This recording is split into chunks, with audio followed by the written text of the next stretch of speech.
কাশ্মীর ভারতের অখণ্ড অংশ। পাকিস্তান যেটুকু দখল করে রেখেছে তা অবৈধ। বর্তমানে ভারতের অবস্থান এমনটাই স্পষ্ট। আর কাশ্মীর নিয়ে তৃতীয় কোনো পক্ষ, এমনকি আমেরিকার মধ্যস্থতাও চায় না ভারত, এমনই কড়া বার্তা দিয়েছে ভারতের পররাষ্ট্র মন্ত্রণালয়। তাহলে কি কাশ্মীর নিয়েই আবারও যুদ্ধে জড়াবে ভারত ও পাকিস্তান? বিস্তারিত জানাচ্ছেন Ishtiaq Hossain.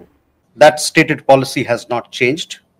As you are aware, the outstanding matter is the vacation of illegally occupied Indian territory by Pakistan. Kashmir নিয়ে নতুন উত্তেজনা।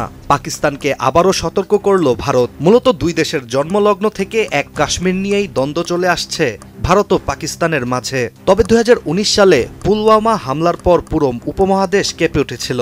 সেই হামলার পর ভারত পাকিস্তান সম্পর্ক যে তলানিতে গিয়েছিল, সেখান থেকে আজ পর্যন্ত বেরোতে পারেনি। এবার ভারত নিয়ন্ত্রিত কাশ্মীরের পেহেলগামে সন্ত্রাসী হামলার জের ধরে সরাসরি সামরিক সংঘাতে জড়িয়ে পড়ে এশিয়ার পরমাণু শক্তিধর এই দুই দেশ। ভারত চালায় অপারেশন সিঁদুর, সীমান্তের ওপারে হানা দিয়ে ধ্বংস করে একাধিক জঙ্গি ঘাঁটি। চাপ তৈরি হয় দুই দেশের মধ্যে। যুদ্ধ পরিস্থিতি এড়াতে জড়িয়ে পড়ে কূটনৈতিক তৎপরতা। RICL TMX, যুগের পর যুগ স্থাপনা থাকে মজবুত। ভারত পাকিস্তানের মধ্যে চলমান উত্তেজনার মধ্যেই সুযোগ বুঝে মাঠে নেমে পড়েন মার্কিন প্রেসিডেন্ট ডোনাল্ড ট্রাম্প। তিনি বলেন, কাশ্মীর নিয়ে ভারত পাকিস্তানের মধ্যে কয়েক হাজার বছরের দ্বন্দ্ব, ফলে তিনি চান এবার একটা শান্তিপূর্ণ সমাধান হোক, যেখানে তিনি মধ্যস্থতা করতে প্রস্তুত। এছাড়া ভারত ও পাকিস্তান ট্রাম্পের মধ্যস্থতাতেই যুদ্ধবিরতিতে রাজি হয়।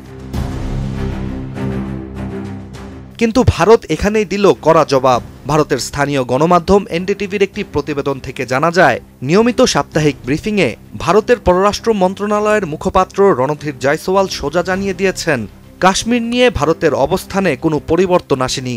That stated policy has not changed. As you are aware, the outstanding matter is the vacation of illegally occupied Indian territory by Pakistan. তিনি আরও জানান, পুরো জম্মু কাশ্মীরই ভারতের অংশ। পাকিস্তান যে অংশ দখল করে রেখেছে সেটি অবৈধভাবে দখল করা, সেটি ছাড়তেই হবে।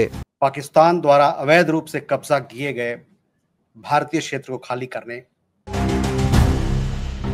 অন্যদিকে কাশ্মীর নিয়ে আরও এক ধাপ এগিয়ে প্রধানমন্ত্রী নরেন্দ্র মোদী একটি ভাষণে জানিয়েছেন, কাশ্মীর নিয়ে আলোচনা হলে সেটা শুধু সন্ত্রাসবাদ বন্ধ আর পাকিস্তান অধিকৃত কাশ্মীর ফেরত নেওয়া নিয়ে হবে।